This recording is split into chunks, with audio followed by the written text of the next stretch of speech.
You play too much. You play too much. You play too much. You play too much for me. You play too much. You play too much.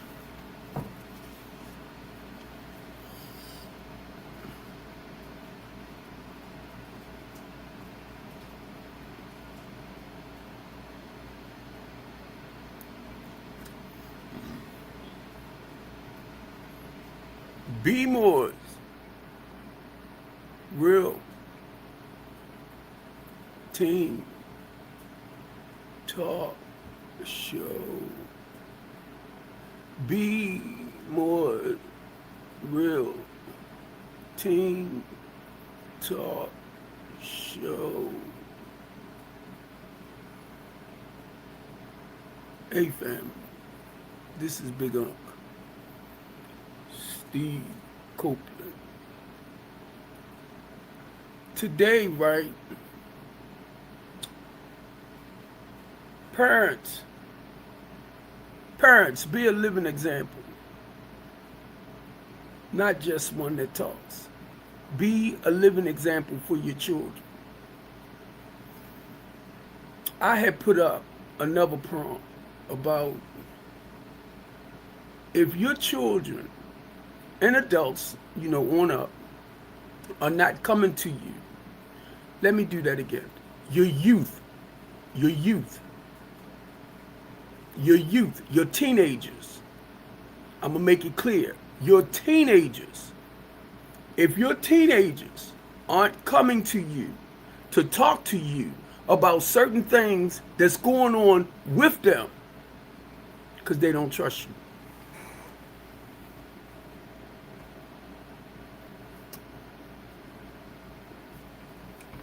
Let me share the reason why I said that, right?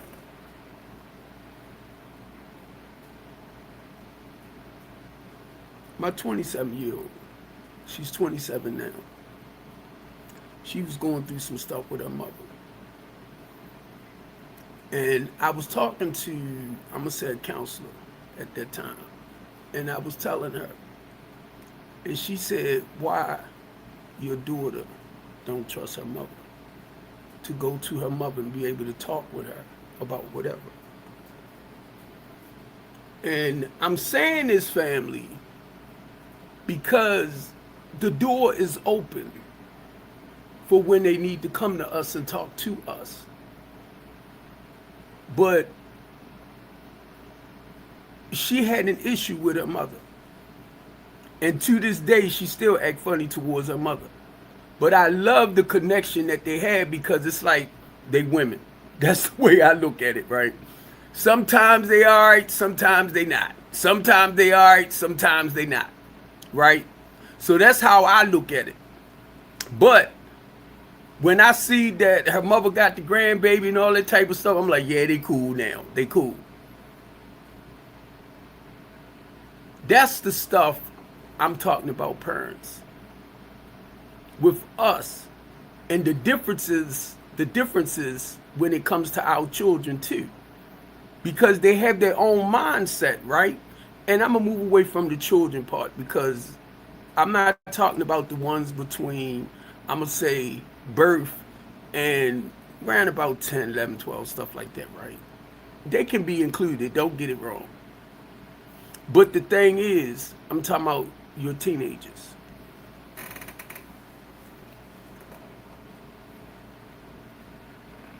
I'm talking about your teenagers. Mainly when they done started their monthly cycles.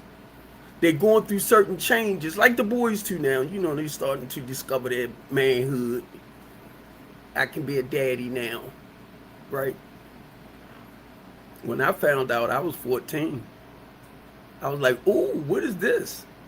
I ain't telling nobody my ancient Chinese secret. I was having fun by myself every night.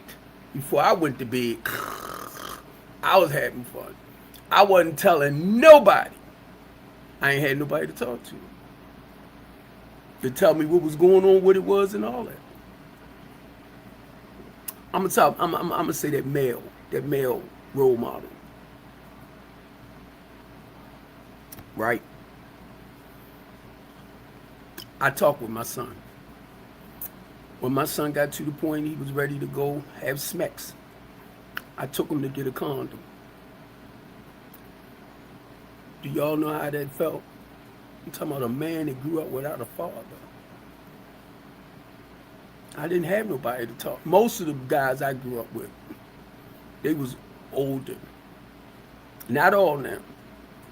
They had a wife at home and had cockabons outside the house. That's the way I grew up, family. I had to raise little Steve totally different. I didn't brag and boast about, the notches that I had under my belt. And for a lot of y'all that don't understand, and I'm only watching my words for TikTok's sake, right? I had a wife. Let me say wives. A first wife. And I'm only saying this because I'm flipping it.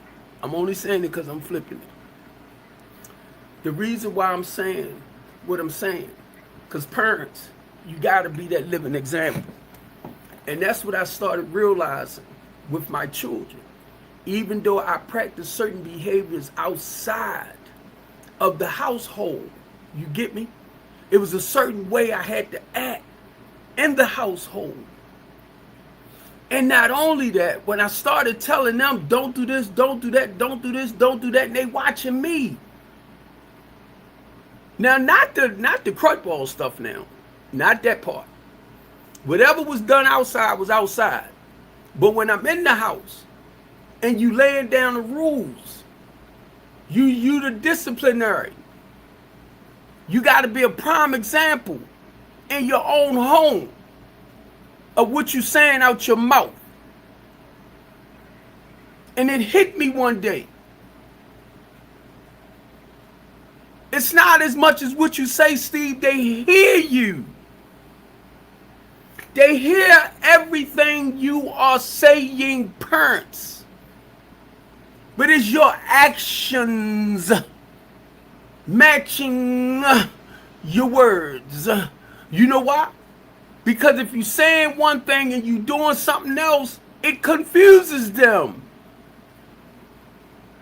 And sometimes as parents, we think it's okay.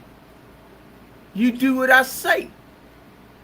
You don't do what I do. Well, why? What you doing look fun. You heard me. You do what I say. You don't do as I do. And then it hit me. They watching you. So, in the household, I had to be a living example. When I was out in the streets and I wasn't with my family, now I wasn't back into the hustling mode and all that stuff. I wasn't doing all that. Okay? I wasn't doing that. But once I was out, which I understand when our children are away from us and they're around their friends, their peers, sometimes they want to be a part of what their peers doing because it look like it's fun, even though it can be dangerous.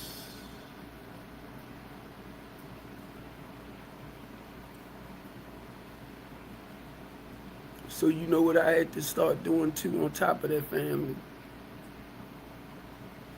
Even though I grew up with some misinformation, and I'm not talking about from my mother, from the people that I was around, like my uncles, men,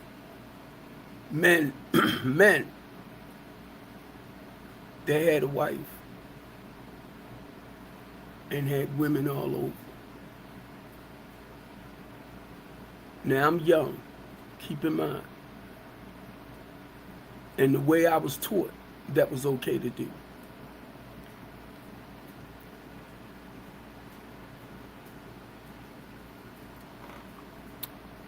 I taught my daughters, family.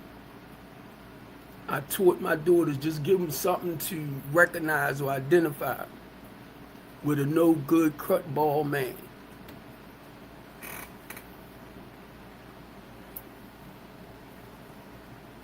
with Asariah being, I mean, come on, because I had to look at me. See, I can only give from my personal experience, family. I was a rotten, no good son of a sea biscuit in the streets. But it was a certain role I had to play at home.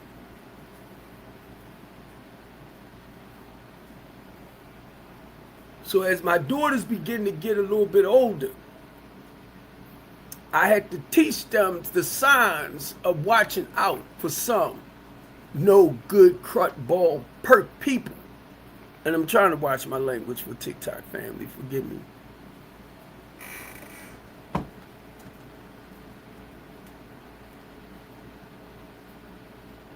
Now let me share this, right, because something just came across my mind. I'm gonna say this.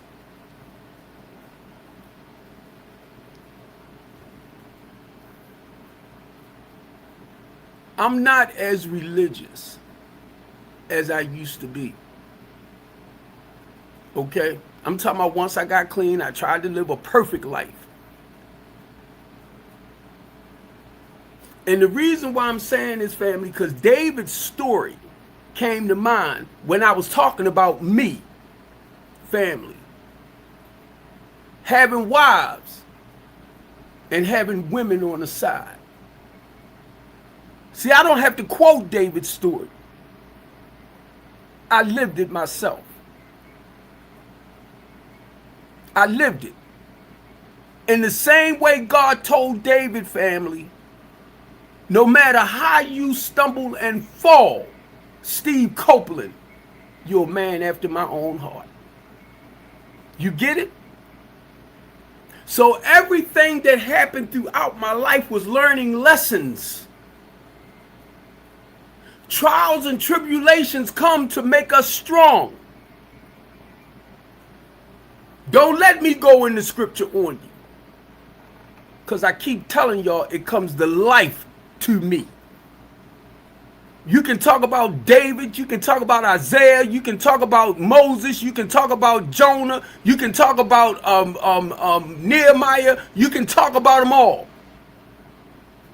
But when I started reading as I began to grow spiritually, right? As I began to grow spiritually. As I was reading the stories, I'm like, oh my God, I remember doing this myself. I remember this, I remember that. I don't hear y'all talk like that. See, when I go in the Bible, I look at things that I can learn from to be a better man just for today. To be a better man just for today. That's why I don't have a problem sharing my history. I don't have a problem sharing his story. Did y'all catch what I just said? I don't have a problem sharing his, me, story.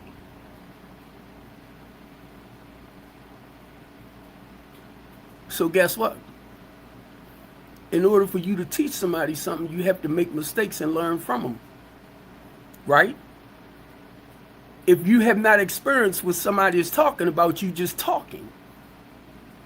But when you lived a certain way of life, and you no longer live that way of life no more, I'm going to say it again. When you have lived a certain way of life, and you no longer live that way of life no more, you didn't learn from your mistake or that mistake in that area. I don't give you my opinion. I don't give you what I think. I don't give you how I feel. I don't sit here and tell you what my Aunt Mary and Uncle James went through this. My Aunt Helen and Uncle Henry and them. Know why? Because their life story is their life story. So when I open up my big mouth, I'm sharing his story. So I had to learn, right? Even though I made mistakes in my life, to show my children the total opposite of living a righteous way of life or a better way of life. And guess what? Everything I talk with my children about, I know they got to experience it for themselves. You get me? They only going to learn from it. What to do, what not to do. Oh, I remember Dad was talking about this. I remember Dad said that. Now, are they going to implement the work in progress? Huh? I watch my daughters go through stuff with their boyfriends. In my mind, I'm like, nigga, I had to catch myself. And some of them, be honest with y'all, family. One of my daughter's boyfriends, my youngest one, she already know I'm going to say this. He had a girl over his house and she went over there and caught him. And when I talked with him, I said, let me tell you something. When you choose to step outside your relationship, you don't bring that person into your, relationship where your girl might find out. I told him that, man to man. Because guess what? I had an issue with cheating. I had an issue with stepping out. I didn't want my wives to know what I was doing when I did it. It was times where I wouldn't step. Got years under my belt of not stepping outside my marriage.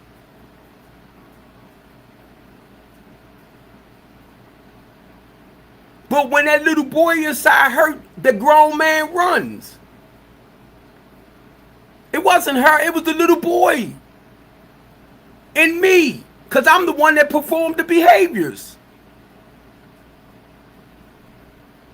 So I had to let her know and understand it's nothing you did wrong. And that's all I was trying to talk with him about. Sometimes when we're not comfortable with ourselves, family, we will go and do stuff that be real destructive. But it's basically we doing it to ourselves, right? But not realizing the harm that we can cause to our mates, to our family members and stuff like that because of our destructive behaviors.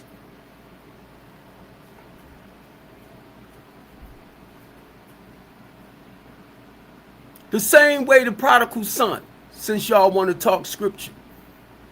He took his inheritance and went out and did what he wanted to do. That's the same things a lot of us do. We're out on our own. We out there acting like fools. We out there doing destructive stuff. Then it get to the point your life is so messed up, you go back home. You go back to the open arms. Didn't I say the prodigal son? So you know the story. But you'll steady tell his story because you can't see your story. Did I mess somebody up just now? And it's not to be smart. This is the way God works with me. And for the longest time, family, I didn't want to share certain things because I did not want to confuse people. Mainly if you're religious, God-fearing, Holy Ghost-filled, fire-baptized, jumping out of the Holy Ghost-filled, baptized, and you jumping out off the Empire State Building and standing up and still dancing. A lot of people can't do that. But because you're so holy, you so perfect, but you living in a house with a man that you ain't even married with, but you'll point the fingers at somebody else. Come on, let's be real. That's why, parents, I say, we are an example. We have to be an example. Come on, let's talk. Let's talk. Let's talk. Because one thing about Steve Copeland, I ain't afraid to talk about me. I ain't afraid to share my story. Anything I can do to help people move forward, that's what I do. What's up, Kayla? What's up? I'm looking at Kayla. What's up, Kendrick? What's up? What's up? Ain't nothing much, bro. Ain't nothing much. Just sharing the topic with some people. All right. And look, like I said, Parents, we are the solutions to our children's problem. I'm talking about our teenagers. Whenever my children had an issue at school with somebody on the bus stop, we addressed it. And it wasn't to go and be all ignorant and arrogant and want to fight. No. If my son showed off in school, because I ain't have a big issue with my girls like that. But if my son showed his butt off in school, I addressed it. I took him out the classroom one day, polices. Okay? And I took him around the corner and I whooped his butt. And I made sure he dried his eyes and all that, right? Before he went back. And I grabbed my son and I hugged him and I said, you know I love you. I taught you better than this. When I showed my tail in school, I remember Barbara Jean coming up there, taking me out the classroom. Because I disrespected my teacher. When you have a teacher that got about 18 children, but you want to show off with the rest of them, not mine. And when they called me, I said, okay, I got you. I'm going to talk with them.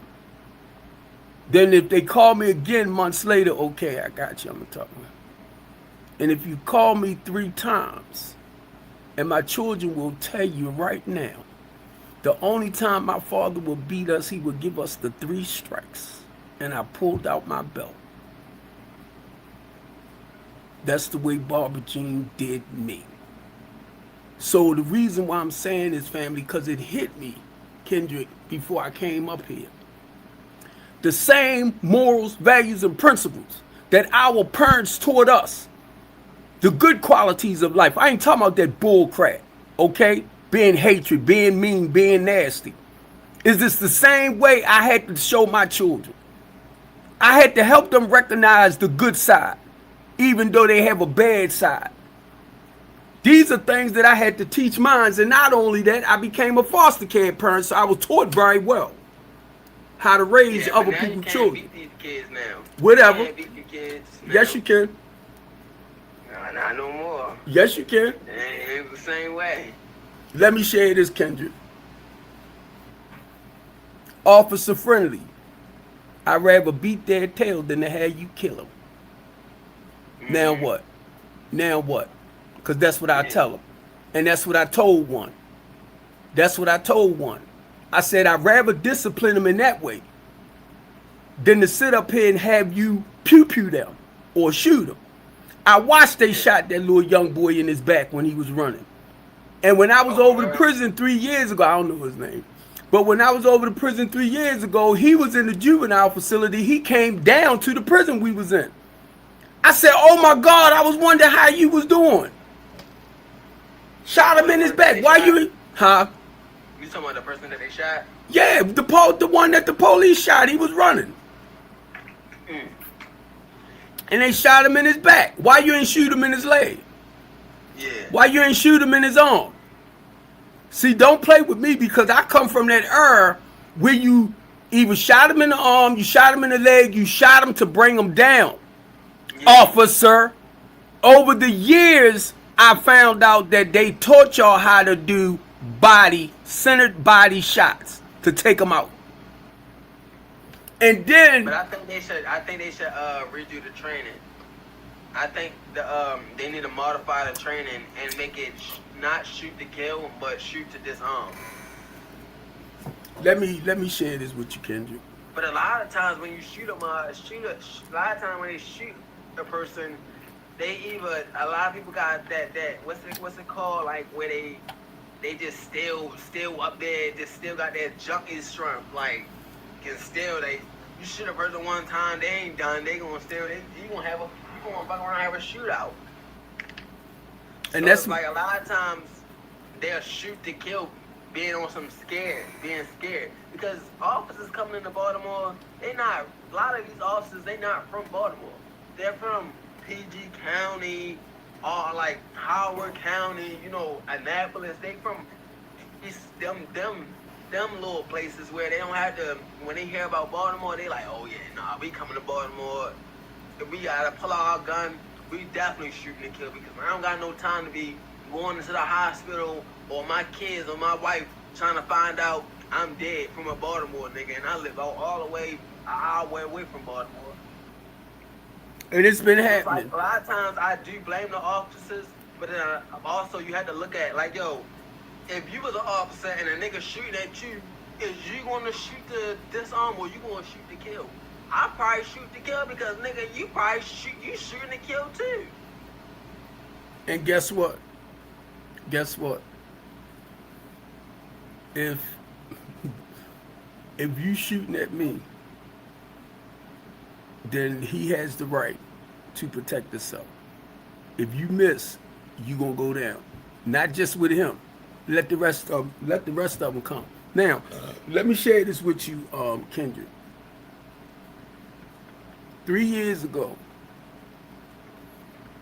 I'm arguing with these officers. Right? Number one, I'm a community activist. I'm in the community working to slow down a lot of the stuff that y'all get paid to do. They got mad at me because I'm warning people. I'm trying to reduce a lot of the stuff that they get paid to really take out. I found this out. The new cadets, this is the way they teaching them. And this is what the officers told me. Say like if Kendrick was to unalive me, and if they didn't see Kendrick unalive me, they're not supposed to touch Kendrick. I said, what? Now, what I gotta do, if Kendrick unalive me, I gotta come back for Kendrick to unalive me again and for them to see it with their own two eyes in order for them to do something with Kendrick. And they turned around and walked away. I said, do y'all realize how dumb that sound? Well, Mr. Copeland, that's just the way they doing things now. It's how they training the new cadets.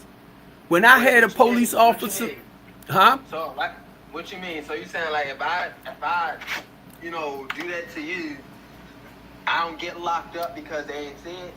They're not supposed to lock you up because they didn't see it with their own two eyes.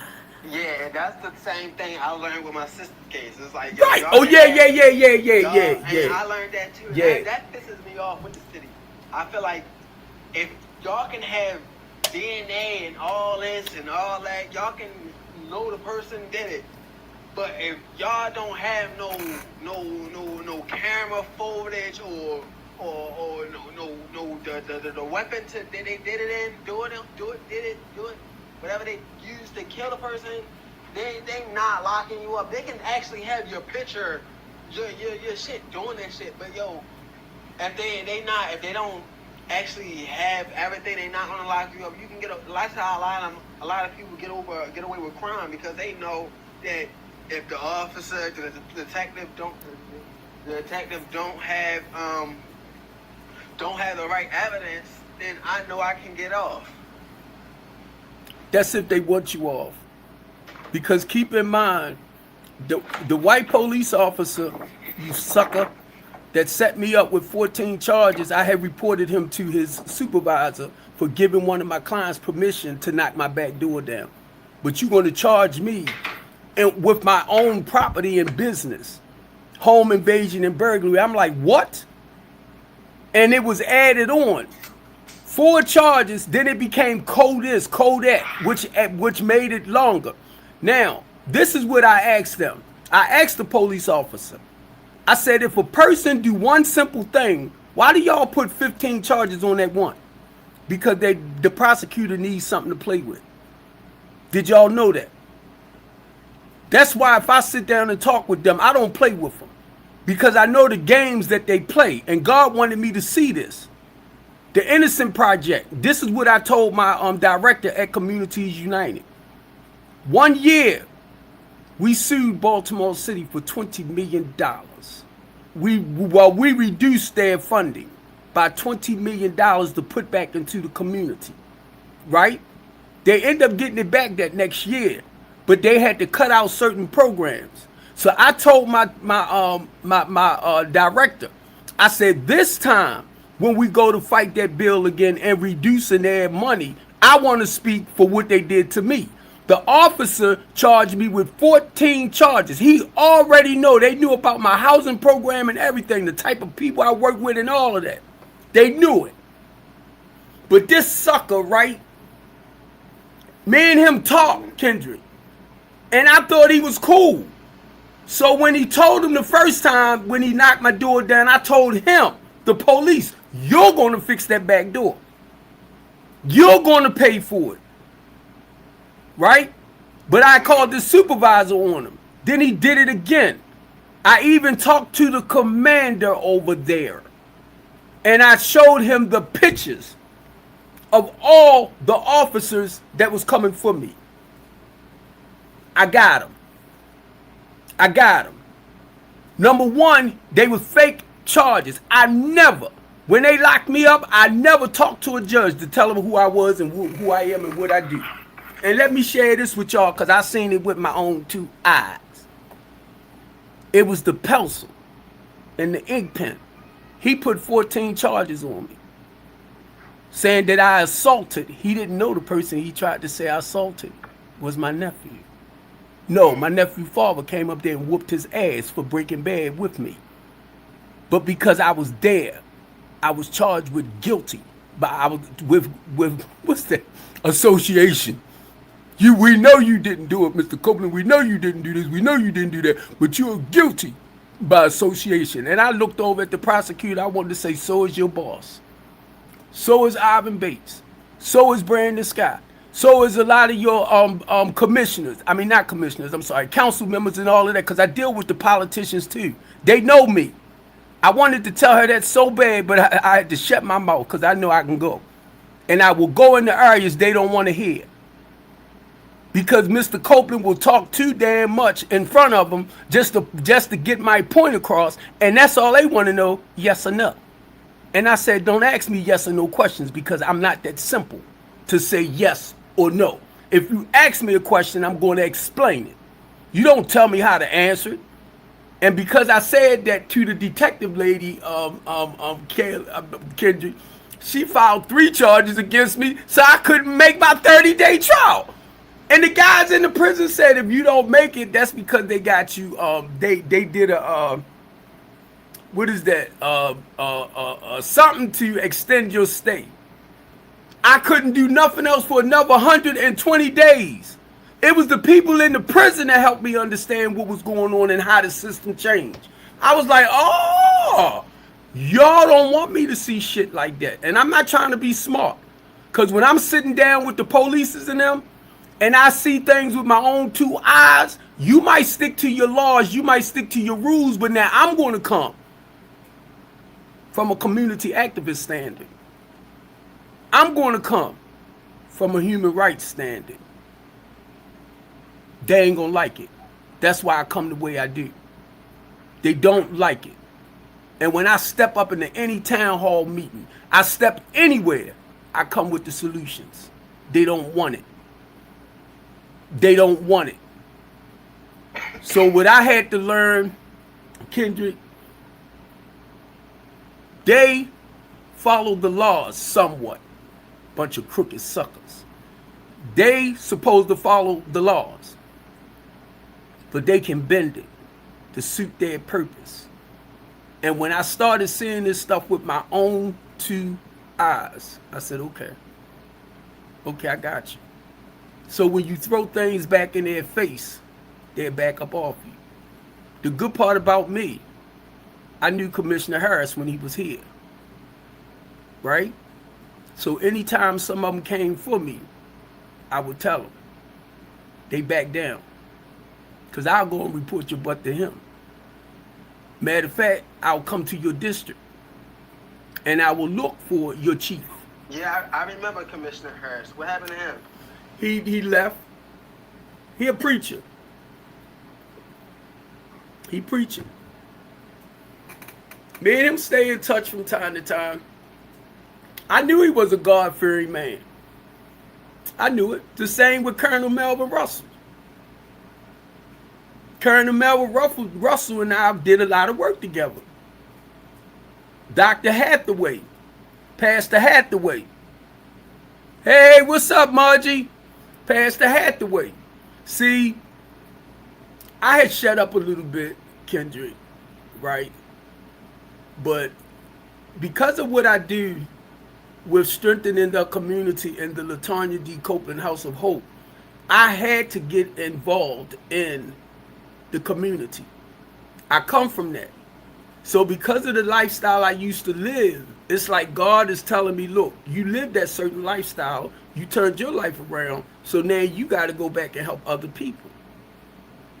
And that's what I do. This is my way of putting the word out. This is my way of talking about the things that's going on in Baltimore City. But guess what? I can share more programs that's doing better than any crime that's happening in Baltimore City. Because you might have a specific area where they showing their butts. But then you got about 10 other areas where they are in control of. Now, it takes the people. As a community organizer, let me make this really, really, really, really clear. It's normally your children, your family members that's in your community turning it up. Because when we was out there, we ain't let just anybody come in our communities. So parents, you got to get a grip back over your children. If you are afraid, parents, to get a grip back over your own children because you're afraid they're going to come for you, that's when organizations like Strengthening the Community, Communities United, the ACLU, we come in to help you gain control back over your community. That's what I do as a community organizer. I come from it. So you do have. you be having other volunteers and other people that works for you? Mm-hmm. I got a whole team. I had to build the team. I need to build a team. Right now, I'm trying to build a good, strong team. I need some mentors because I'm trying to start my mentor program. I had to cancel the back to school event. Yeah, I canceled the back to school event, but I changed. Instead of doing a back to school event this year, I'm gonna do a community walk for walk against domestic violence. Yeah. See, you see where you at, you on the live. And you need to continue coming live. Right? Because I had stopped to focus on like networking and stuff. Right. This is what right now, this is what I do. The couch conversation, the teen talk show, this is how I commercialize. Strengthen the community. You already have a place where you building? Actually, I had a 13 apartment building, but we don't have it no more. But right now, what I had to do was get with others. That's why I'm trying to help you step by step. I deal with landlords, I deal with apartment managers, I deal with all of that. But my thing is, Kendrick, the way mine is designed, I'm preparing people. I'm moving them from a temporary situation to becoming permanent. But the main thing you and I talked about, I have a 5-step phase if you coming into my housing program. Number one, before I bring you in, you're going to have to sign up for the mental health program. That's number one. That's the first phase. Because 9 times out of 10, the goal is to help people change their old ways of thinking. Their old ways of thinking, people, places, and things.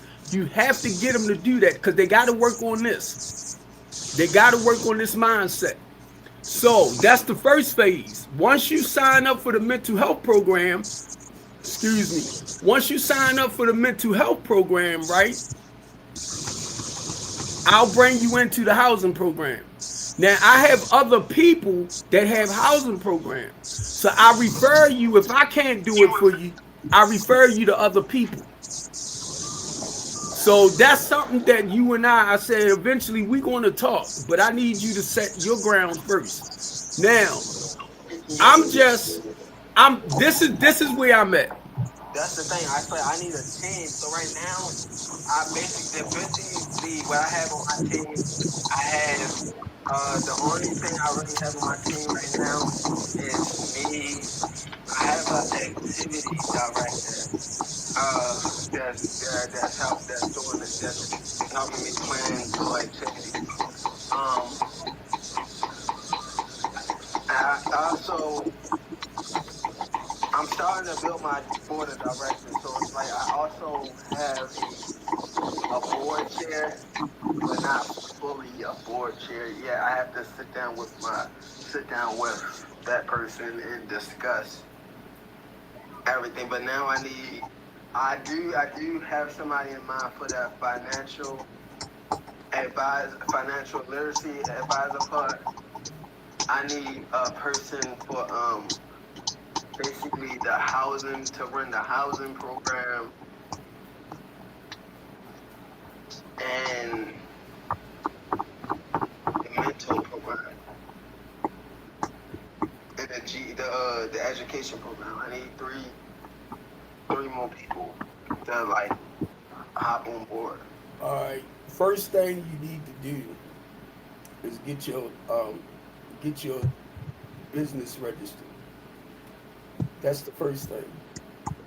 Now, if you going to Kayla's, Kayla, that's your organization, so you got to go ahead and do your nonprofit with that, right? Go ahead and you got to start your nonprofit. This is the Latanya D. Copeland House of Hope. You might can't see it because Yeah, of the background. I was gonna file my paperwork starting because like I was telling you, my great grandmother, she basically, I got all my paperwork. She basically, when I submitted all the things that she needed to file my 501c3, she told me I got everything that I need for I just need to submit it. Right. The problem with some. Come on. Oh, you What's going on, ain't nothing much. Ain't What I nothing want much. to do is I need to What before I is that's that why I thing? just tell Wait a minute. my people is like Come on, Kendrick. I don't want to file the paperwork until I at least get the mentor group up and running. No. Like No. because File. ain't Maryland gonna wanna see like you doing something. Maryland not just gonna want to give you no money for anything. Maryland gonna want to Kendrick. see. Kendrick, Uh-huh. get your business registered. Get your business registered. Right? First thing I did, strengthen the community. I was going to do a 501c3 with that, but I did it as an LLC.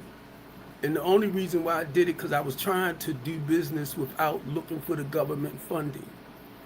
That's why I did the LLC. But the Latanya D. Copeland House of Hope is where I'm gonna do the LLC. The nonprofit. The reason why, because I'm already doing the temporary housing to permanent housing, but I'm dealing with mostly the independent individuals, people that get like SSI, SSDI, and they might get DSS. But the goal is you want to meet them at the level of where they at. If they getting SSDI, I know they getting that's disability. I can get them into senior citizen complexes or complexes that will work with them according to their income. Right? Now, if you on social service, and I know you might get $2,000 a month for 5 kids. You and 5 kids. I don't know how much averagely they get, but I know you can't afford $1,200 a month or $1,400 a month. So the goal is to get you into something around about $600 a month or less. So now I got to deal with HUD, which is not a problem.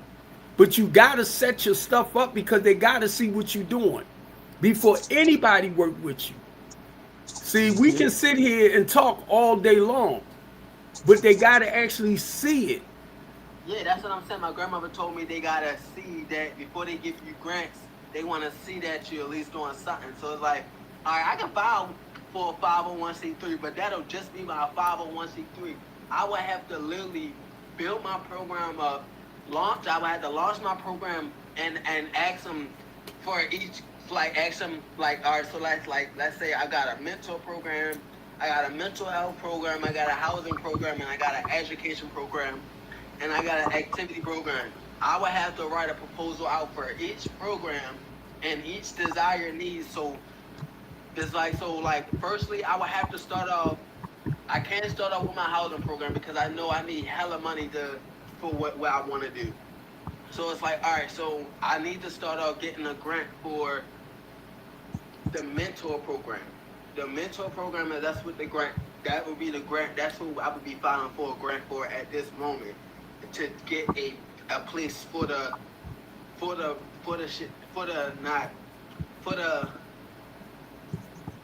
program to take place at. All right, let me share this with you, Kendrick. Because right now I was just going to go through rec centers.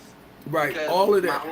My homeboy told me, he was like, hey, yo, just do the mentor program at a rec center. I was like, you know what? I can do it at a rec center, but eventually, like I said, I do want my own. So it's like I'm actually going. I must start networking more. But us is doing a community walk tomorrow at 6:00. I'm gonna be out there with them tomorrow, so I can try to, pinpoint some things with them.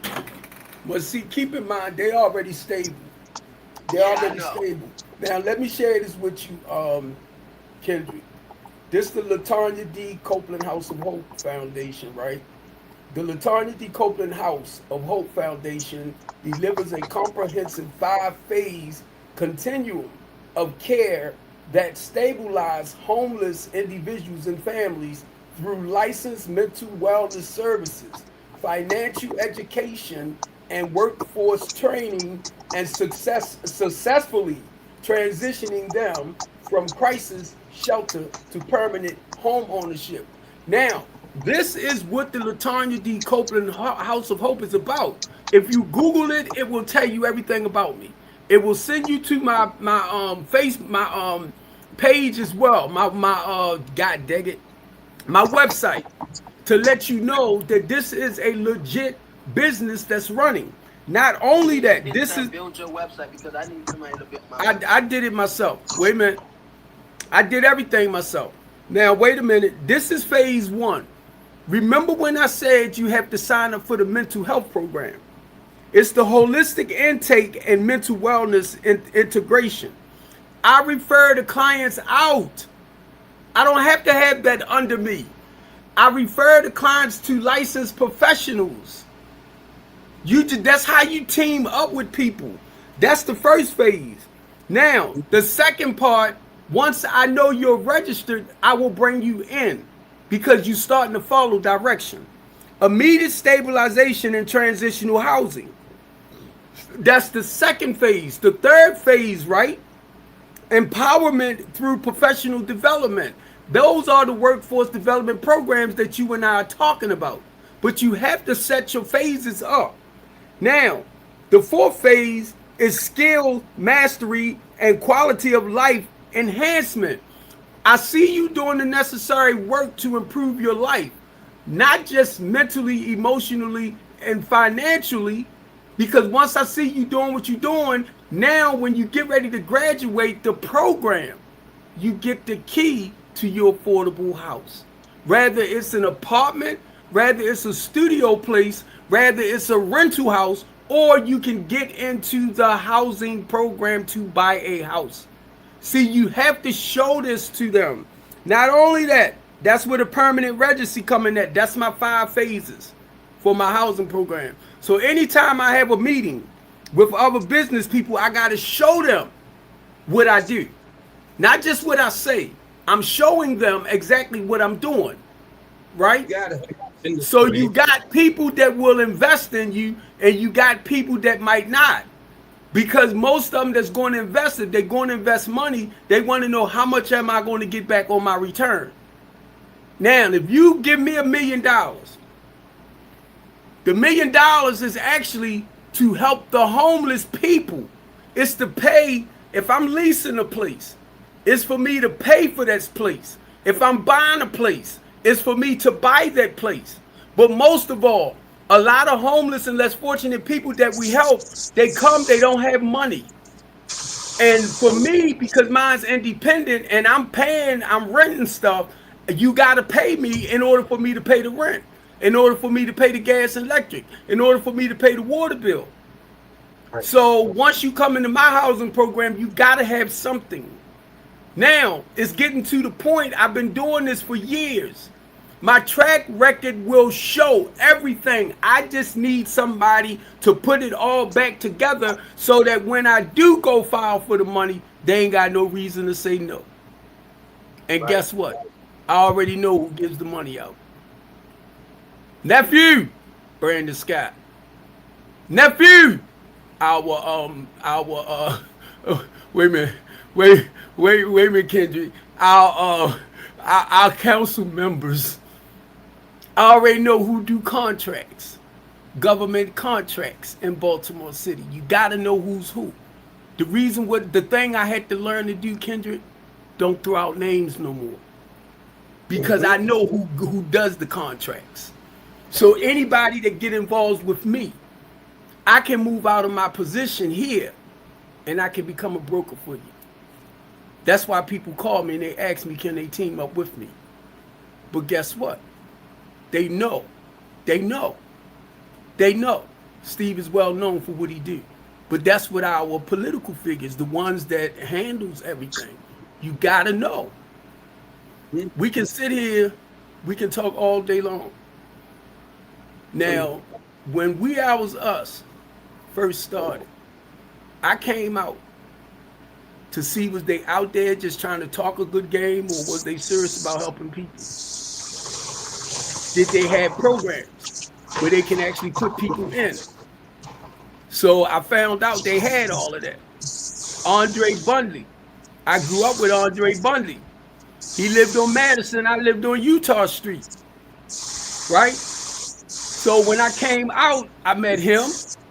I talked with Muhammad. I met a lot of them. And once I realized that they are doing the work, they are doing it, I backed up. But I wanted to make sure they had programs. That's how I got to know We I Was Us. Not just We I Was Us, Baltimore Peace Movement. Lisa. Huh? Baltimore Peace Movement came out. Miss Erica came out from a cleanup. What it was yesterday? Yeah. She told me yesterday. Yeah. I sent her a message. I told her you was looking for it. She said she knew you. Yeah. Me and her, I had sent her a message because I want her to know I'm really proud of her and what she's doing in Baltimore City. Darren Wharton as well. Kendrick. I'm one of the ones that helped them get the $15 minimum wage passed. I spoke out on it twice, once in Baltimore City and one in Annapolis. I ain't no joke, bro. I don't play. I run off in my mouth to let people know what I do in Baltimore City. I used to be one of the most destructive mans in Baltimore City you ever want to meet, but not today. Not today, right? I'm about business when it comes to our people. A lot of people will come too close to me, and when I find out you're a rotten, no good son of a sea biscuit, I'm going to tell you bye. If you remind me too much of that deceptive lifestyle, I'm gonna tell you bye, because that's not where my heart is at. And that's what people know about me. And anybody say anything negative about me, if you want to believe it, that's fine. That's all you gotta do is call me. I tell people that all the time. My number's on my Google page. My number's on everything I do.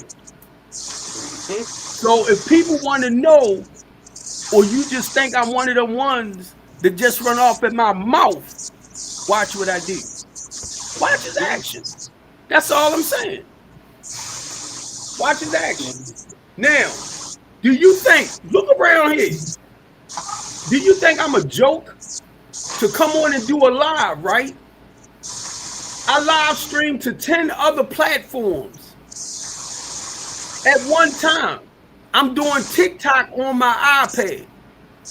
I'm doing the rest of my streams on my laptop.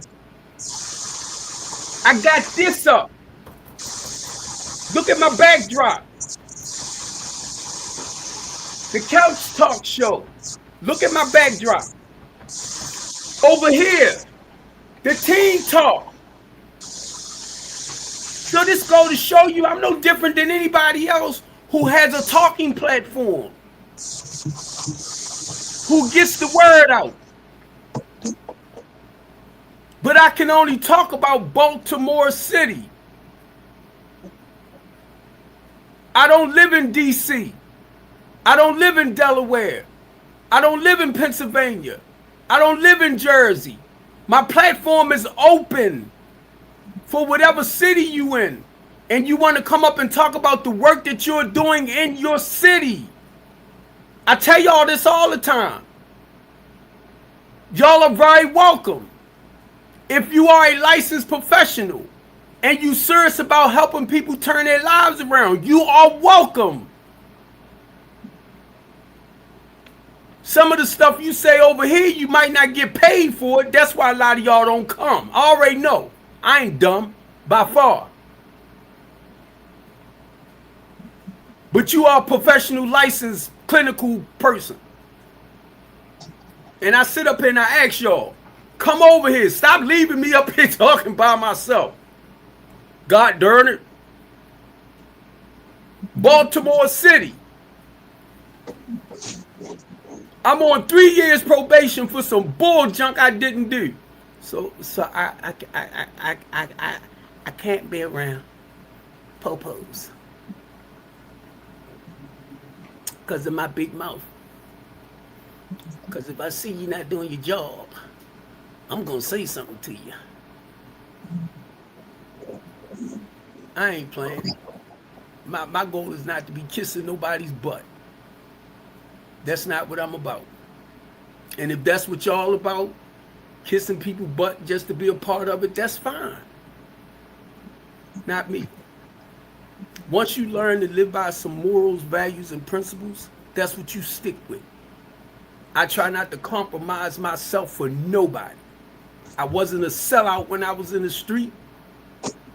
I was putting poison in the community. But I had to learn to flip it. You get it? So God told me, family, who can better help our people? You know what? Even if I need you to go back. No, to come And I'm on. gonna tell y'all something. I know the courage it takes. I know the courage it takes then they ain't serious about what they doing. to do. They about a bunch of gang from the get-go. Let me see something. Because if you're serious about what you're doing, it's about the people. It ain't about the money. You feel me?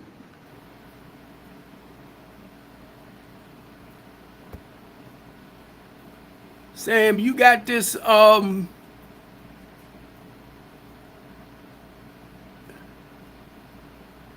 you got this thing up here while I'm talking.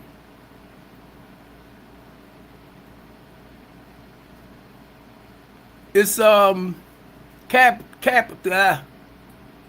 yeah, as you talking in the background, You muted my mic. yeah, I muted the mic because you put up on your thing with captives coming up. As you talk, the words are coming across the screen. You didn't know that?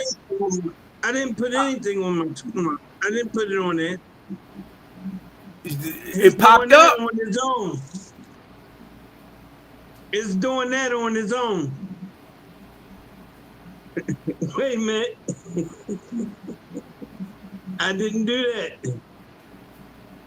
You push captive on your end because it's coming from your mic. I just had to delete it. I mean, I had to exit out. See, you was in the kitchen talking, and everything you was saying was coming across in the capture.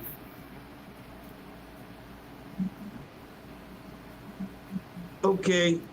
Okay. We good? Can you hear me? Yeah, I can hear you, but I'm just saying everything you was saying was coming across while I was talking. Because I know you in the background doing something.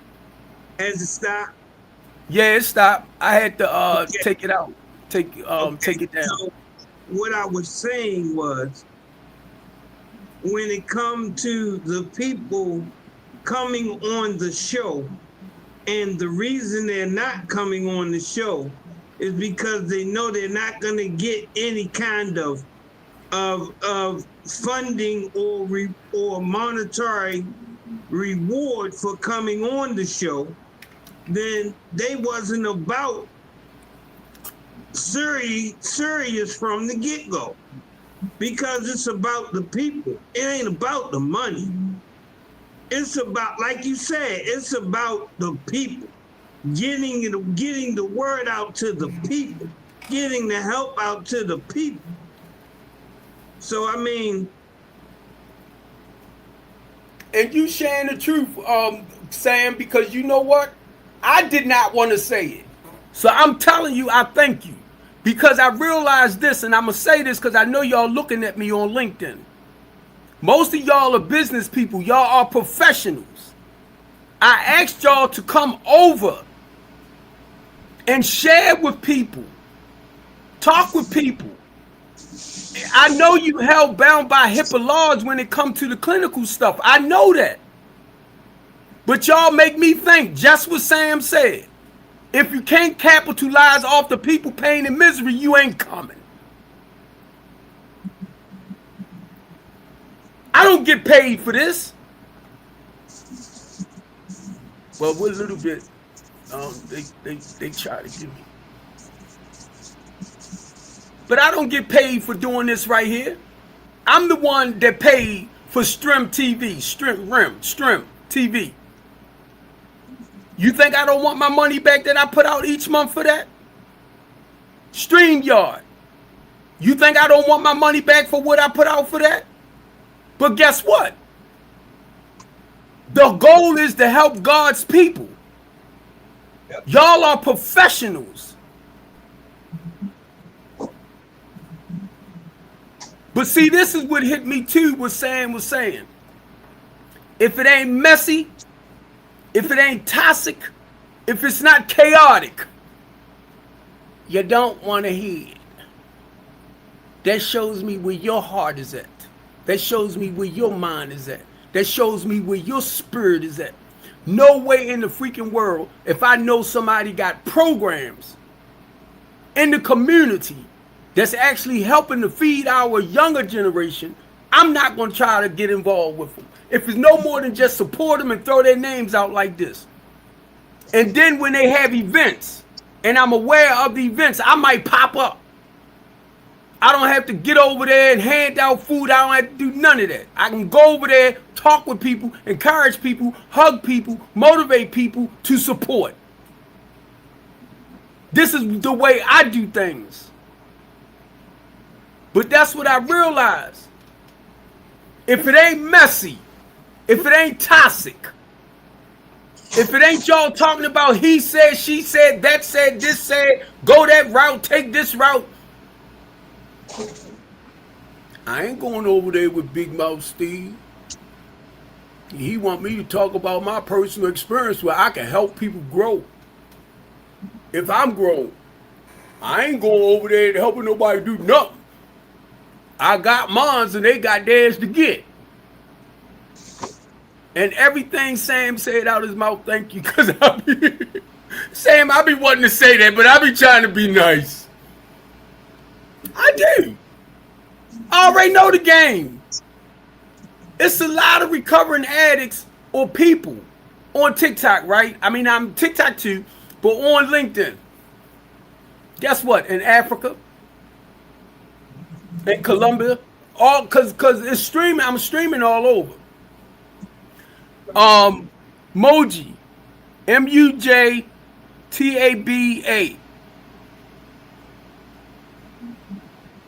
All right. He said, why I don't post videos instead of live streams. I do. You on YouTube. That's where most of my stuff is at. I'm live streaming to YouTube. That's what you on. Hey Moji, that's where you at. You on you letting me see that you, excuse me, you letting me see that you seeing me from YouTube.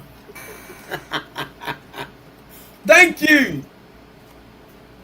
And he from another country. He or she, I'm not sure. I don't know. But they from another country. Yeah. They watching me on Twitter. Twitch. Twitter. Which is X. Praise God. That's what it's about. And now, once I finish with this, like Mudgy was saying, right, I will break them down in the clips. And I send them back out. 3 of my Facebook pages, right? 3 of them. Once I am streaming to 3 of my Facebook pages while I'm talking to y'all. I have about 7 Facebook pages. Stephen Copeland Sr., Stephen Copeland Jr., A New BMore City, Baltimore's Men of Integrity, Strengthen the Community has its own page, and I'm live streaming to that. I got about 14 social media pages. And when I'm off of here, I'm going through my pages, checking out messages and all of that. But see, not being smart, family, this is what I got to understand. A lot of people do not have that compassion, Steve, like you do when it comes to trying to help the community.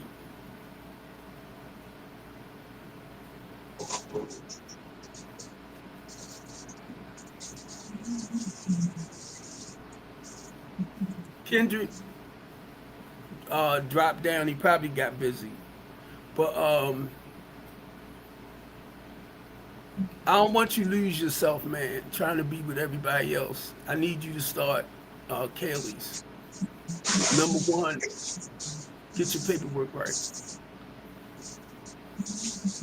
Before you could ever get any money, you got to be already working. You got to have at least a year under your belt, over, so you can show them the proof of the work that you are doing.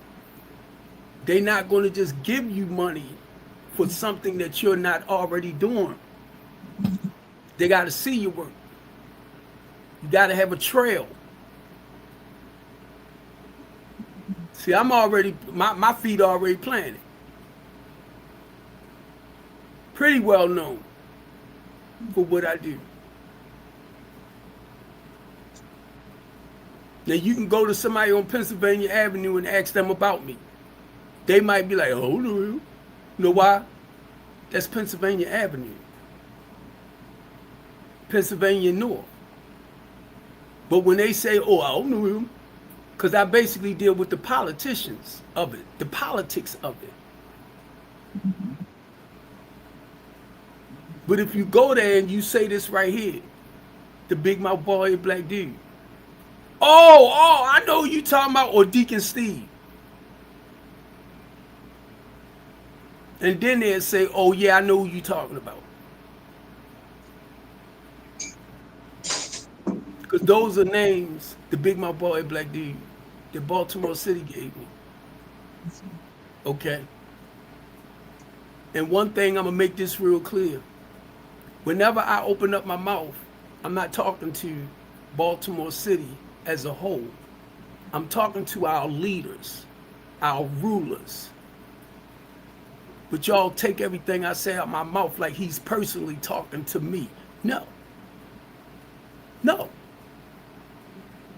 To encourage you, to inspire you, to motivate you, but to sit up here and try to down you, no, I'm not talking about you. I'm talking about our religious organizations that wants to keep our people enslaved and oppressed. I'm talking about our rulers, our lords, our millionaires, our billionaires, our trillionaires that don't want to see us being successful on our own. That was the whole goal of strengthening the community, not to rely on government funding,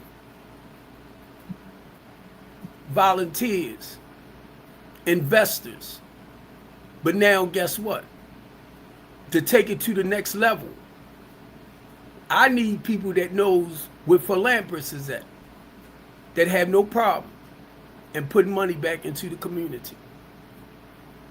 I seen the process. I see the process. If you want to invest in it, fine. Earn the interest. If your money's sitting in the bank or it's sitting somewhere and they paying you for it, it's just sitting somewhere. Earning the interest. So you can run the risk, which I don't want you to take the risk because I'm looking to be successful. If you invest in the business, you making an investment. Your money is sitting in the bank, but you see the marginalized community need help. They invest in your money, the banks investing your money and earning interest off your money that's sitting there. But then when somebody like myself come on and talk about stuff, oh, I could do this, I could do that. Come on. But I know there's people out there, I already know that, that's willing to invest back in Baltimore City.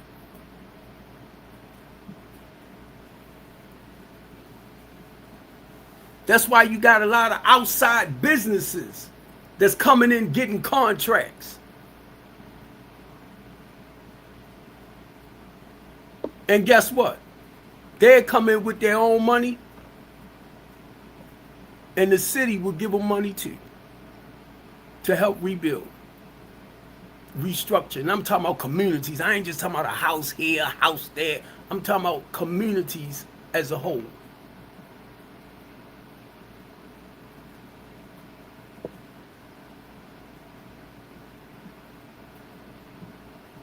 I'm looking at the school system. I spoke out about how the school superintendent not giving the teachers the proper curriculum to better educate our young men. The school to prison pipeline. If you don't properly educate them, what they're gonna do? They're out on the corners trying to create ways and means to make money. So I was asked to come and speak out on it about how they need, with our young black men, properly educate them. Y'all want to talk about slowing down some of the crime in Baltimore City?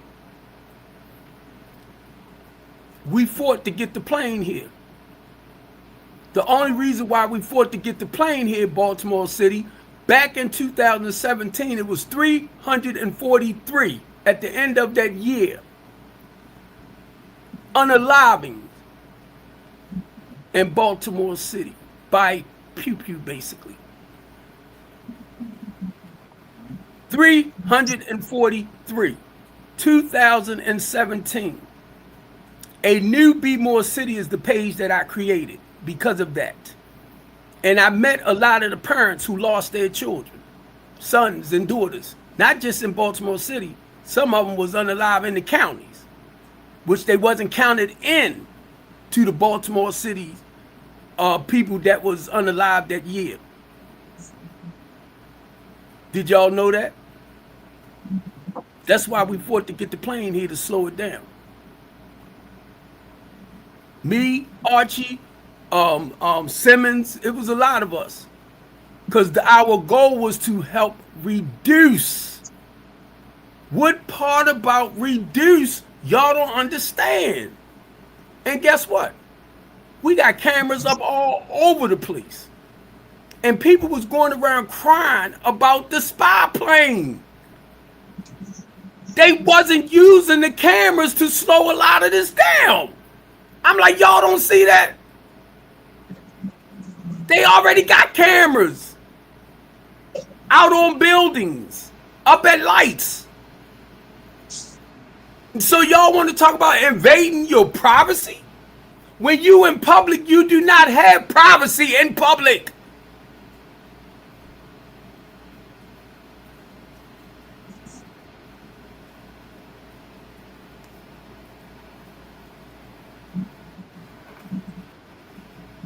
And this is what we was arguing about. They let the plane come for a year. 6 months later, they got rid of it again.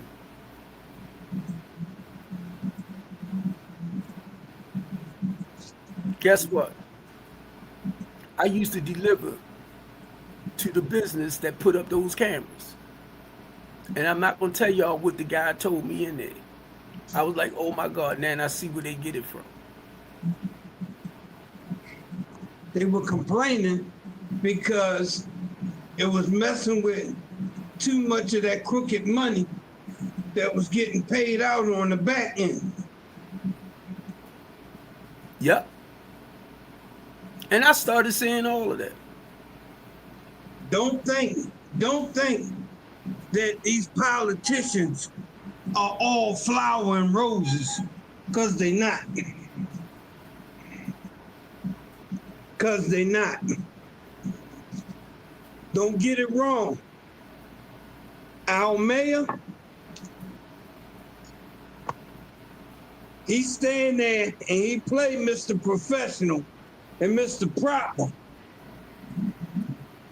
But our mayor is running from that woman because that woman is getting ready to expose him. He went about doing what Catherine and Sheila got caught doing. He went about doing it, but doing it another way. And it now has caught up with him. Come on, man. 51,000, no excuse what it was for or what it's used for. That was a gift to the wife from the city's money, the youth money. Come on, man. Well, you know she has a nonprofit, right? Yeah, I know she has a nonprofit. But really, even if it's that, when they said, okay, let us know what? Well, guess what? Keep in mind, he don't approve of that by himself. Mm-hmm. Anytime they give out money, he don't approve of it by himself. Mm-hmm. Huh? It's a team of them. Mm-hmm. And see, that's something that we fail to see.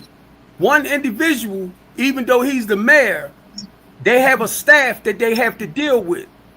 So they either going to approve certain things or they not. But here's the thing, Steve. That team just didn't get put together when he became mayor. That team been together. That team was together when Baldy was in the chair. Come on, man. They sit together right on the floor. let me share this with you, right? O'Malley.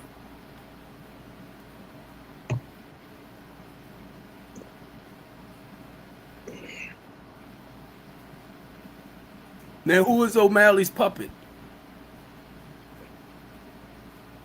Do you remember when they put all that out? Somebody got somebody over top of them ruling them. That's why when I was asked to speak, on the school superintendent. And if they feel as though she's not doing her job the proper way, I say, who can get rid of her? Somebody said the board. I said, no, they higher than that. Then they said the mayor. I said, no, they higher than that. Him. Now, let me share this. When I heard this guy say out his mouth that they was cutting the funding for the school, I said, there you go. Yeah. And it's not just him. It's not him. It's higher up. But guess what? I'm at a point now where I'm stopping accusing him of stuff because it's Congress that make these policies. He either going to agree or disagree, and I had to back up. Because the thing is, he's taking the hit for everything that Congress does, and it makes it look like it's him. I say, God darn it. But now, listen to what I'm getting ready to say. The heck with all that. The heck with them with that, because they are lawmakers. Yeah. I'm on the ground with other organizations. I'm on the ground. So we come up with solutions to whatever laws they create. So that's what I begin to understand. And I said, I'm going to stop going after them like that. I don't care what they create. I don't care how they talk. They're human beings just like us. I was listening to this guy the other day, was talking about Baltimore City and the criminal activity going in Baltimore City, and he asked this guy, I think he into something. I wish he had asked me. I would have ate his ass up. And excuse my language, family, because number one, I'm a community activist. You don't live in Baltimore City. You did not come from the drugs and the alcohol. You did not. So number one, if you want to talk about Baltimore City, let's talk. But now he was doing statistics, and I got that. But I would have brought his butt right down to Baltimore, because I'm in Baltimore City, and I see what's happening in Baltimore City. I see the changes that's coming about in Baltimore City. So I would have ate his butt up, because number one, I would have reminded him, I'm the one grew up in Baltimore City with the rats and the roaches and all that type of stuff. Did you? Did you? I'm the one that was able to move out of Baltimore City and provide a better life for my children living at a certain standards of life. What about you, buddy? I would have walked him through the process, because I do it all the time. With the doctors, with the professionals that's coming from Bethesda, that coming from back up near Langley Park and all that. Yeah. And then I moved my family into a better area and had to bust my behind to keep it, even though I wasn't welcome up in the area. You hear me? Come on, man. I was over there near St. Gregory's, right? I was out Catonsville. And I'm taking pictures. I'm filming myself. Now, mind y'all, I'm in the heart of Baltimore City. People like, oh my God, you there? You doing this? You doing that? This is normal to me. I grew up in this. But what happens, I already know, when people put their lives together, right? And you begin to live a more conservative lifestyle. Watch the word I just said, conservative lifestyle. It's like the heck with them. I listen to my son. I listen to my daughters and them talk. They are well-educated young people. Their language to me is foreign as all outdoors. I'm like, what the heck they talking about? Their intellect is like, wow. So when it come to education, I already know. Because I came out in the 10th grade. So my education, basically a 9th grade education, right? That's why I try to keep stuff plain and simple, and it flies right over y'all head. I speak from a fifth grade level, and it flies right over your head, because you trying to figure me out rather than actually listening with your spirit. And I realized that. I make my words so plain and so simple, and it flies right over you intellectual people heads. I share my personal experience with you, you don't get it. This is stuff that we learn to do. I lived a certain way of life. I know the steps that it takes to come up out of that situation and stay out of it a day at a time. Yeah. Because guess why? I was taught. Sometimes you just can't run off at your mouth. Sometimes you gotta share the process, because people need to hear it. People need to relate. When I'm in the community, right, Hood, as a ordained deacon myself, that's just a title. If I'm talking to somebody that's still struggling and they sitting on the curb, I will sit right there with them, because I'm no better. And if I start sharing, I used to be there, I used to do this, I used to do that, and they look at me and say, man, you don't look like you never lived like this, you never lived like that. That's why you got to meet them at the level of where they at. Give them a sense of hope that if I can do it, you can do it. As a father who raised his children totally different than what he did. I watched little Steve graduate. When little Steve graduated from Mount Carmel School, I felt like that was me that graduated. That's my son. I didn't finish school, but when he graduated, I felt like I had finished school. Not only that, he went to college. Mm-hmm. I tell little Steve, I say, you are my superhero. How many parents tell their sons stuff like that? And he already knew it. Mm-hmm. I'm so proud of you. I want to be like you one day. Who your father is. And then it hit me. Me. And then y'all want to say, oh, he bragging. Oh, he boasting. No, I'm sharing some truth stuff with you. I'm sharing the truth with you. That's why it's called keeping life real. You don't want to keep life real. Real conversations. Real life stories.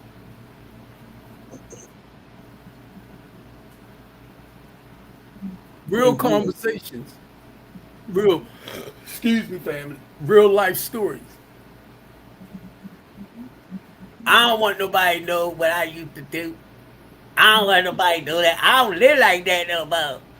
Okay, we know you don't live like that. Share with us what you doing a day at a time, not to keep practicing that stuff. Well, I know. And let me share this. When I tell y'all I sponsor men and women, and I'm talking our clinical professionals know, I take people inside of themselves to deal with those childhood traumas. So I know a lot of licensed professionals can't say certain things. I already know that. That's why I didn't get my license as a goddamn life coach, because I didn't want to be held bound by HIPAA laws. Okay? That's the only reason why I didn't do it. But then I had my own LLC.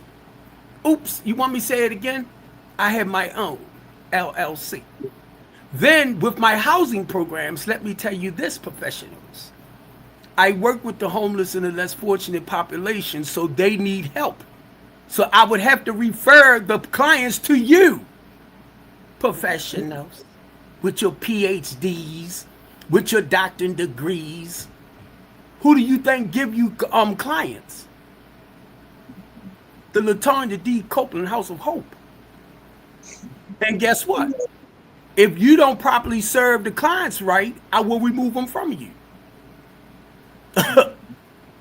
You think I'm lying? I done it quite a few times. You know who I would love to invite on here? Do you know a brother by the name of Pierre Parker? It don't sound familiar, but come on. This brother comes from Longwood, North and Longwood. His dad used to own this corner store Jackie. around there. This brother now is a counselor. He has double-digit years as a counselor, but he's also a recovering addict. And this brother is so mean because his life, his recovery is the process he uses along with that which he's learned to help you get clean. So what I'm saying is this: he uses his life stories and shares them with you to help you see and understand where the problem is, where the solution is, and how best to get to it. So I'm gonna put this invitation out there. Is it all right with you, Hump? Yeah, it's all right with me. I be saying people welcome to come up. Now, All right. I'm gonna go back in with that. I'm gonna go back in with that. I'm gonna put Let me this share this. invitation out there. Pierre Parker, if you're watching this, man, we would love for you to come on up, sit down on the couch so we can kick it, brother, because we have some things that we need to get out to the people so that we can help them help themselves. So once again, Pierre, if you watching, if you connected and you in the house, checking us out, you know what it is. Come on, bro. We right here. Hit us up. Let us know you want to come. The couch is there. The invite is to you. Come on, bro. Come on through. We love to have you. Let me share this. I moved up on North and Longwood and Rosedale back in the 80s. You know him. You know him. You know him. I was up there when Tiffany lost her life. You know him. I lived right next door to Tiffany and them. You know him. You know Pierre. My best friend, Gary, something happened up that way and Gary got shot. Stop, Tashawn! I was up that way and Gary got shot. I lost my best friend. Mm-hmm. This was 87 because my mother passed away in 88. Mm-hmm. Right? I was hustling up there, 3045 West North Avenue.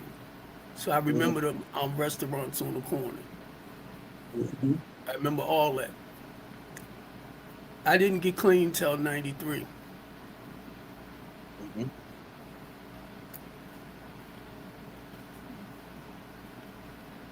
Mm-hmm. I remember when me and Guy used to talk about when we get older, right? How we was gonna sit back on the porch and watch our children run around enjoying themselves. Well, guess what? I'm here doing it. He's gone. Mm-hmm. His oldest son and my daughter around the same age. Yeah. And he got grandkids. Man, that's how it is with me and my buddy Kenny. Tashawn, Yes, dear. I'm on my live. Oh, okay. Because I wanted to talk to you about Miss Jackson. Do you want her to have your number? Yeah. Okay, so I'm gonna give her your number because she said she got a spot for one man, one gentleman. So she do need one gentleman that that's elderly or whatever. So she didn't. So yeah. So I'm gonna give her your number. All right, no problem. Okay. All right. You Got it. you still love me? Okay. Let me get. Don't say nothing smart, cause I'm. That's one of my board members, family, and my volunteer. But look, cause she'll be calling my phone like crazy. The one she was Because it's calling, important, man. It's help. huh? It's help. It's important, man. That's important. That's a Yeah, blessing. yeah. That's a blessing. Well, see, that's why I had to put my phones on silent, family, because I get a lot of phone calls, but I tell people to leave a message, and I'll call you back. But she was calling me, I think, from like Messenger. Then she ended up Yeah. calling me on my regular phone. Yeah. So That's so but it important. would I'm glad it didn't cut nothing off. But see, that's what it's all about, family. That's what it's about. I was talking with Kendrick, and I wanted Kendrick to know.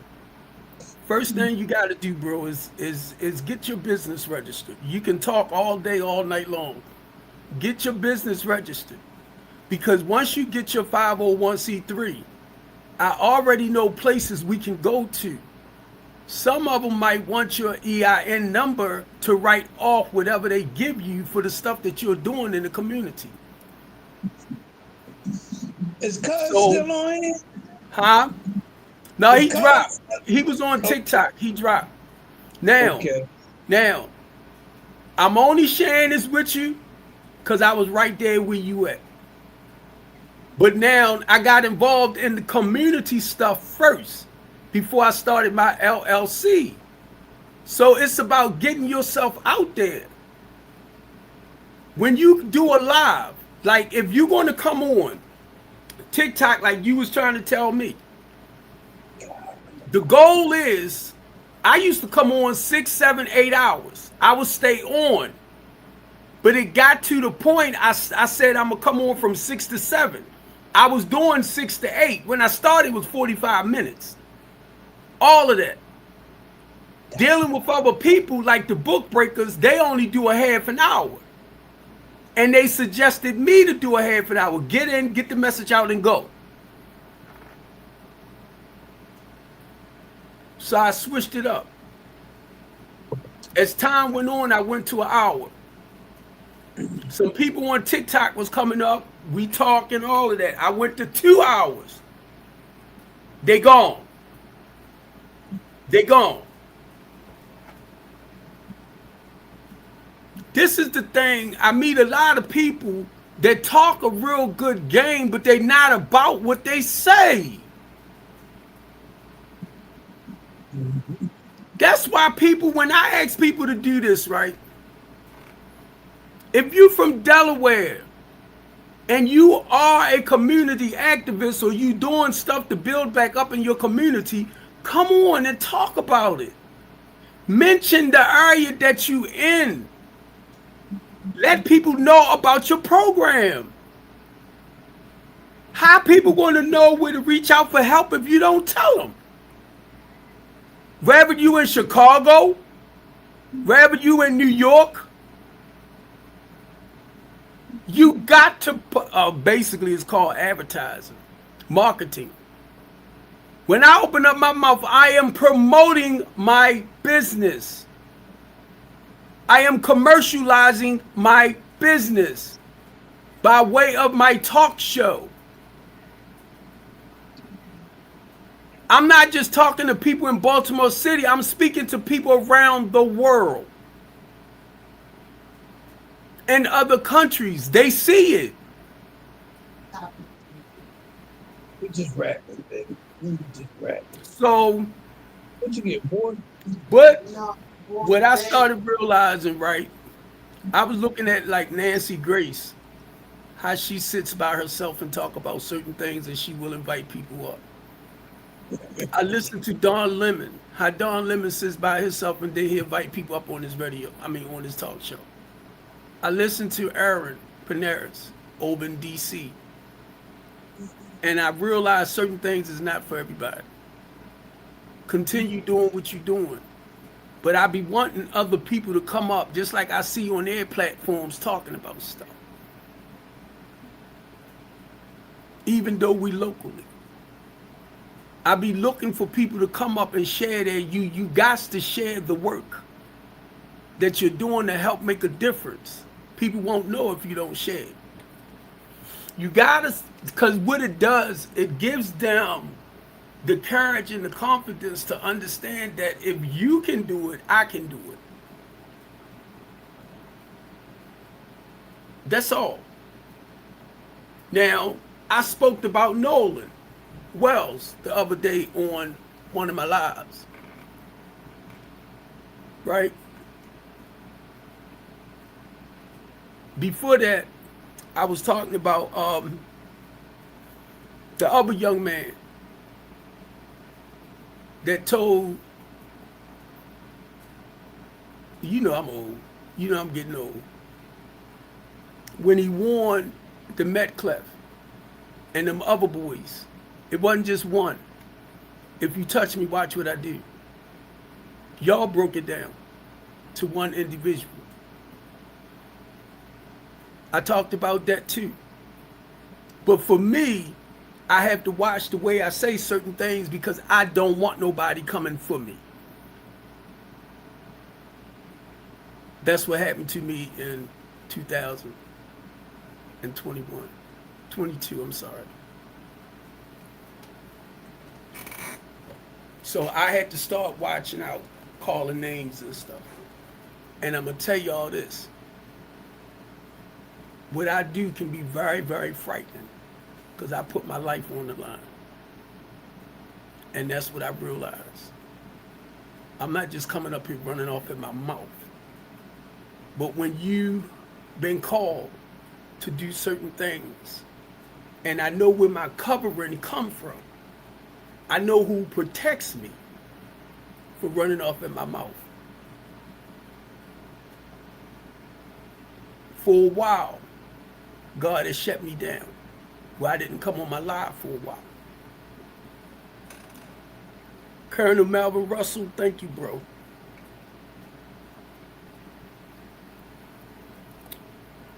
Isabel Cummins, thank you, sis. Mackenzie Frost, thank you, sis. Ivan Bates, somebody asked me, did I talk with you about what I was going through? I said, no, I didn't know I could have.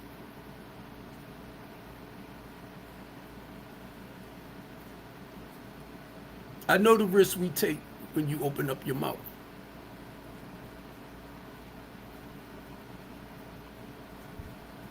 And when it gets to that point that I'm going back out into the community,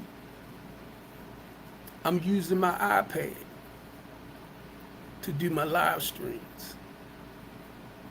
I brought me a stand for my iPad.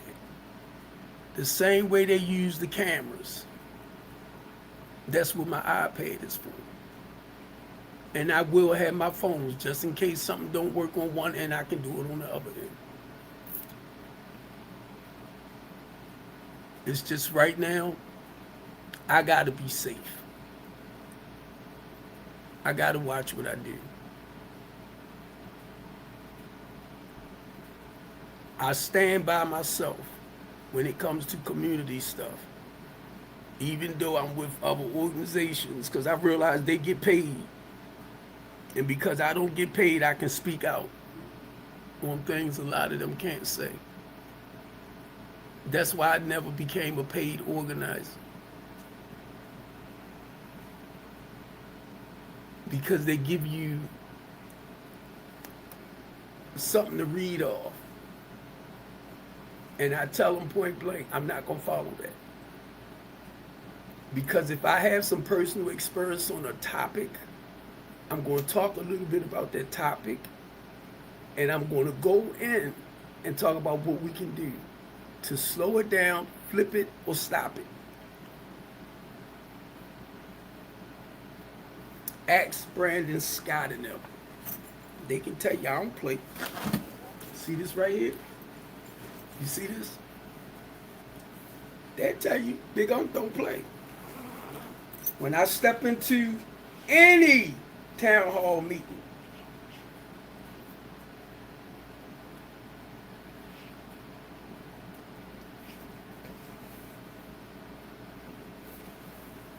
when I step into any Town hall meeting. I come in with the blue folder. Every time I step in. This what we can do. My name's Steve Copeland from Strengthening the Community, blah, blah, blah, blah, blah. This what we can do to slow this down. This what we can do to put a stop to this. They be like, get his butt out of here. Ain't nobody trying to hear. I already know.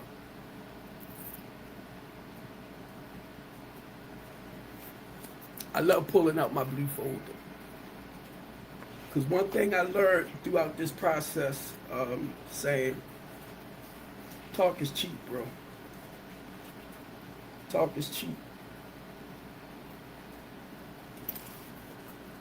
Talk is cheap.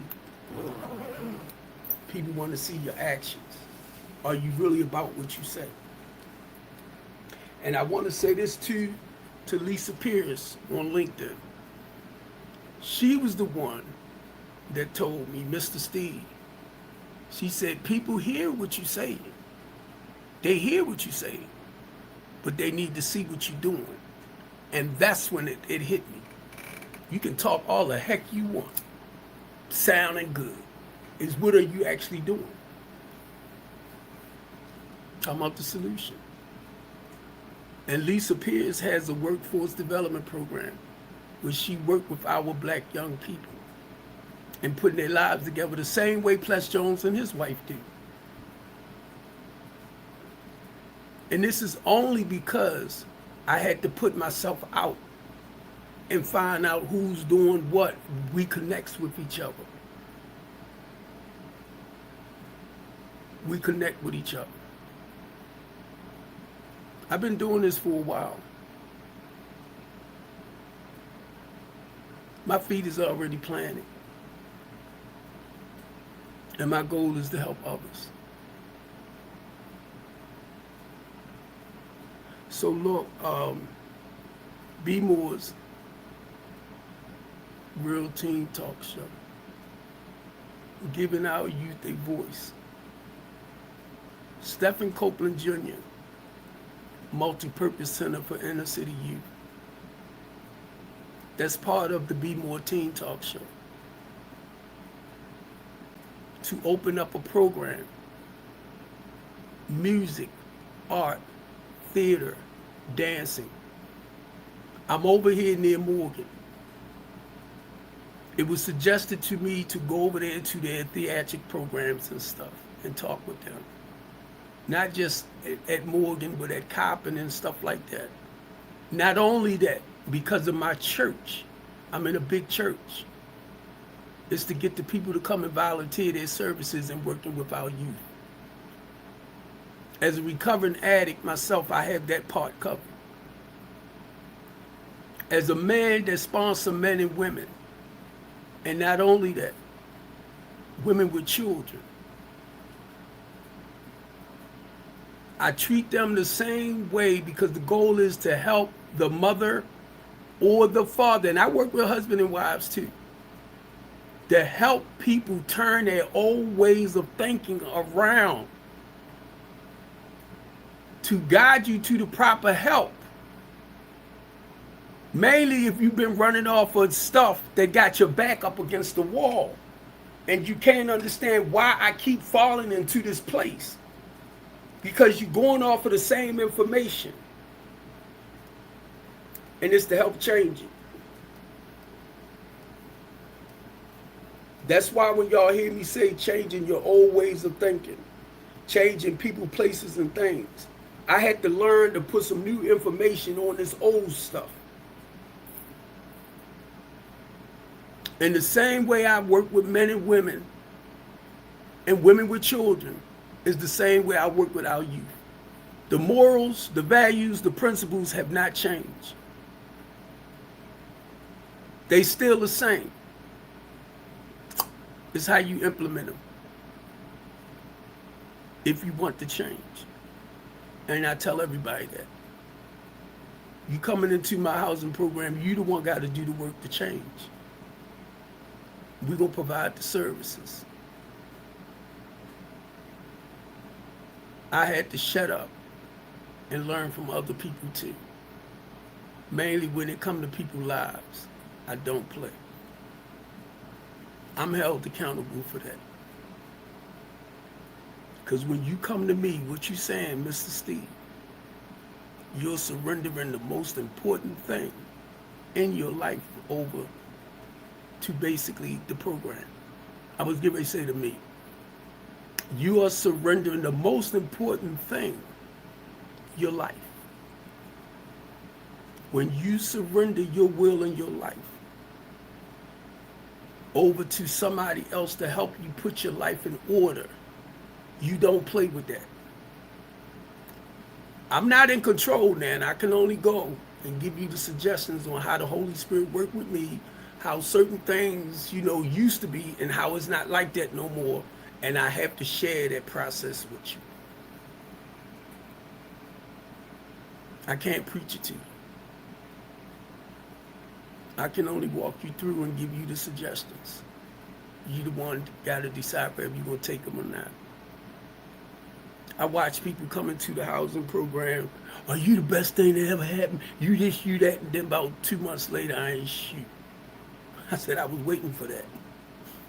They like, her? I said, yeah. Because normally when you first come in, you at your best. Now that's the person I want to talk to. Calm it down. Because I understand we'll put up a facade. And it takes a while because you'll meet the representative. Then it'll take a while for that individual to show up. And that's the one that I normally have to work with.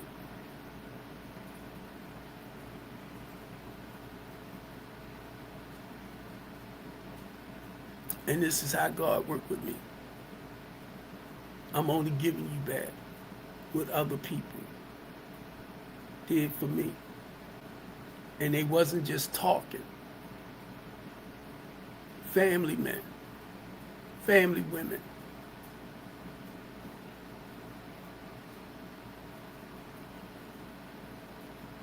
And I was getting ready to say I didn't mean to go this long, family.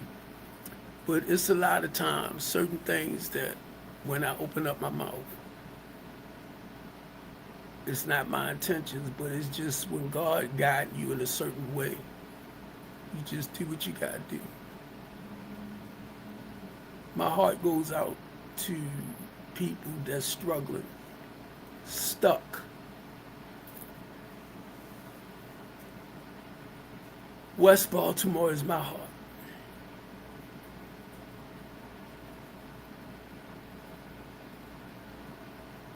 I don't care now to be out in front of the cameras like I used to.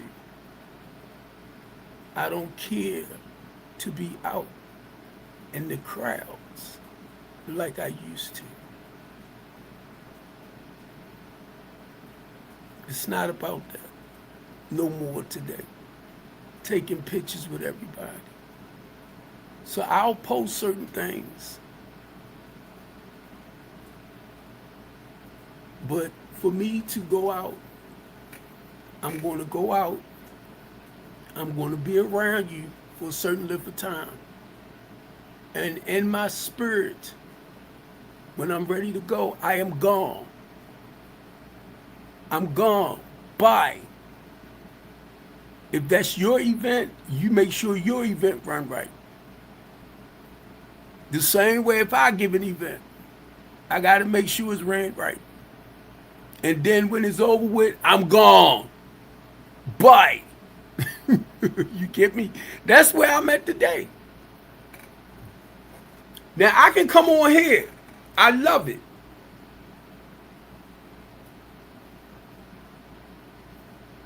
Because I have the voice for it. And what I understand, this is not for everybody. Okay?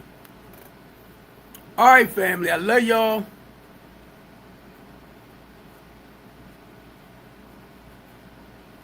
Strim TV. Strim TV is where I send like my videos like this. I'll send over there so people can watch. It's like a TV, channel. I can't tell you how many people might watch the whole thing. I don't know. But little by little, I'm starting to get more into my recording stuff and what I do and what to put back out. So I'm learning in the process because I don't have a team now. I don't have a team, a production team to actually do all of that technical stuff for me. So I'm learning stuff the best way I can for myself until I can get that production team. The studio production team. This is not something that I choose to do, family. I never thought I would be sitting up here doing something like this. I drove the tractor trailer for a living. That's how I know the difference between my will and what God called me to do. I don't know about the rest of y'all, but I can tell y'all personally,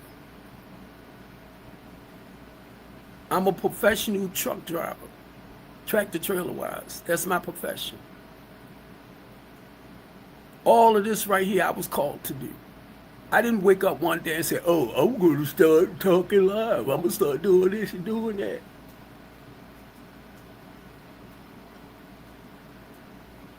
That's not something that I choose to do. But I thank God for everything that I do because I know it's Him. And one thing I do know, family, each time I open up my mouth, it's one individual out there, and that's all that matters, that God wanted me to say something to. And then by me making my little clips and doing what I do, I try to put educational clips there, empowering, inspiring, and some of the things that I say. So I listen to my spirit what to put back out. If you apply it, that's a beautiful thing.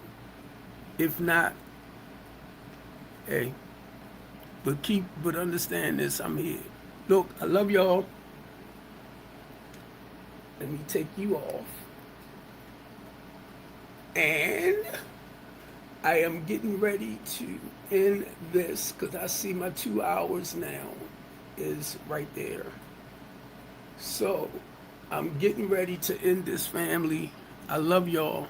Baltimore City, TikTok family, DC, Delaware, Chicago, Guyana, because I know y'all watching over there.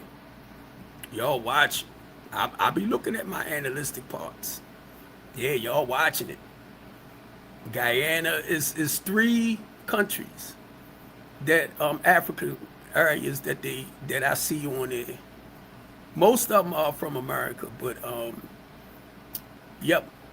Thank y'all. I love y'all. And Big Unc is out.